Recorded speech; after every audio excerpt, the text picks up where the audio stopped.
তো হাই বন্ধুরা, সবাইকে শুভরাত্রি। আজকে একটা গাড়ি রেডি করছি, মানে কাজ চলছে। আগামীকাল ওটা কমপ্লিট হয়ে যাবে, অনলি ফর বিক্রির জন্য। অনলি ফর বিক্রি করে বলে যারা পুরনো গাড়ি কিনতে চাও বা কেনো, তাদেরকে একটা কথা আমি জানাতে চাই।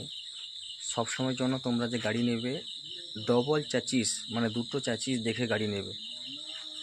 এটা হচ্ছে সিঙ্গেল চ্যাচিসের একটা পার্ট। আরেকটা দেখাচ্ছি তোমাদেরকে, এটা হচ্ছে তোমার মেন চ্যাচিস। দেখতে পাচ্ছ টোটাল গাড়িতে মেন চ্যাসিসে কোনো খুঁত নেই। এবং যতগুলো গাড়ি আমি কাস্টমারকে বিক্রি করেছি, হয়তো ওয়ারিং ফল্ট থাকতে পারে, ইলেকট্রিক জিনিস ফল্ট থাকতে পারে, অন্য কোনো প্রবলেম হতে পারে, কিন্তু চ্যাসিসের কোনো প্রবলেম কাউকে দেয়নি। এমন গাড়ি দেবো কাস্টমারকে, কাস্টমার জন্য 6 মাস 1 বছর 2 বছর চালাতে পারে, এরপরে কাজ করুক, কিন্তু 6 মাস 1 বছর আরাম চালাতে পারবে, সেরকম কন্ডিশনে আমি গাড়ি দিই। এবং এটা রেটও কিন্তু এখন বলা যাবে না, যেহেতু কেননা এটা রেডি হয়নি। তবে এটা 60-এর ভেতরে দেবো, 60-এর ভেতরে।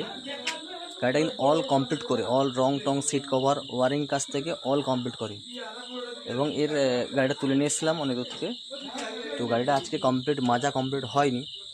যতটা অবধি কাজ করেছি, নিখুঁত কাজ করেছি। কোনো কাস্টমার কিন্তু বলতে পারবে না যে গাড়ির প্রবলেম হয়েছে।